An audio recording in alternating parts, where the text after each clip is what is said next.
राधे राधे दोस्तों, आपका हमारे YouTube चैनल दिव्य भक्ति ज्ञान वेग पर हार्दिक स्वागत है। आज हम नवरात्रि के तीसरे दिन की कथा सुनेंगे। नवरात्रि के तीसरे दिन माँ चंद्रघंटा की पूजा की जाती है। यह रूप शक्ति, साहस और शांति का प्रतीक माना जाता है। अब हम सुनेंगे नवरात्रि के तीसरे दिन माँ चंद्रघंटा की कथा। बहुत समय पहले की बात है, जब संसार में अधर्म और अत्याचार अपने चरम पर था। असुरों का राजा महिषासुर अत्यंत बलशाली और क्रूर था। उसने कठोर तप करके ब्रह्मा जी को प्रसन्न किया और उनसे यह वरदान प्राप्त किया कि कोई देवता या पुरुष उसे मार नहीं सकेगा। इस वरदान को पाकर वह अहंकारी हो गया।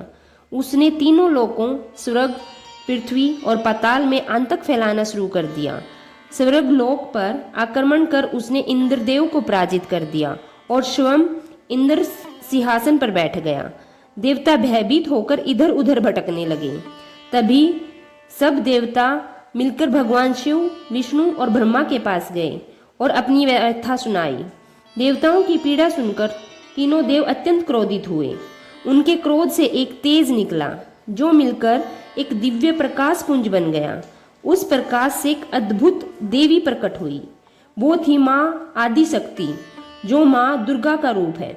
देवताओं ने अपनी अपनी शक्ति उन्हें अर्पित की। जैसे भगवान शिव ने अपना त्रिशूल दिया, भगवान विष्णु ने सुदर्शन चक्र दिया, वरुण देव ने शंख दिया, अग्निदेव ने शक्ति यानी भाला दी, इंद्रदेव ने वज्र और ऐरावत का घंटा दिया।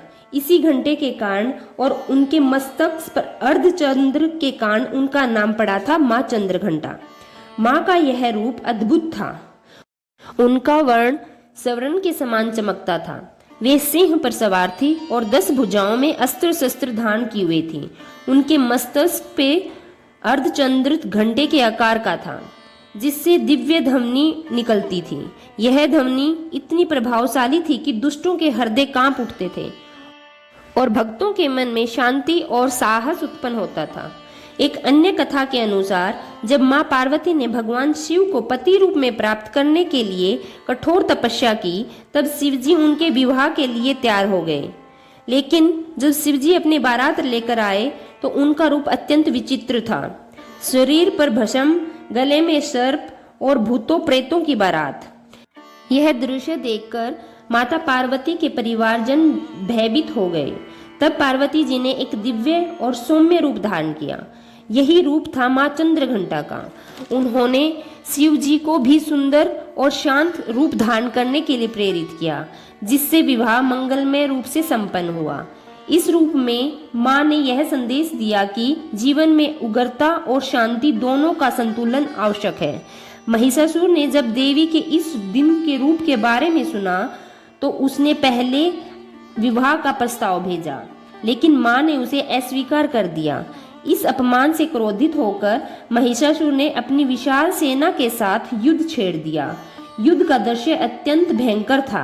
आकाश में बादल गरज रहे थे, पृथ्वी कांप रही थी, चारों ओर अस्त्र शस्त्रों की टंकार गूंज रही थी।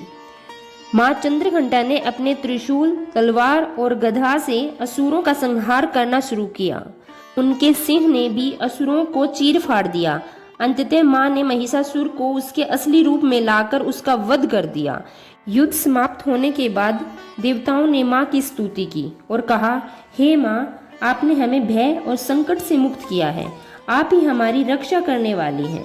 माँ चंद्रघंटा ने प्रसन्न होकर कहा, जो भी भक्त सच्चे मन, श्रद्धा और भक्ति से मेरा स्मरण करेगा, उसके सभी भय दूर होंगे और जीवन में सुख समृद्धि आएगी। जय माता दी। धन्यवाद।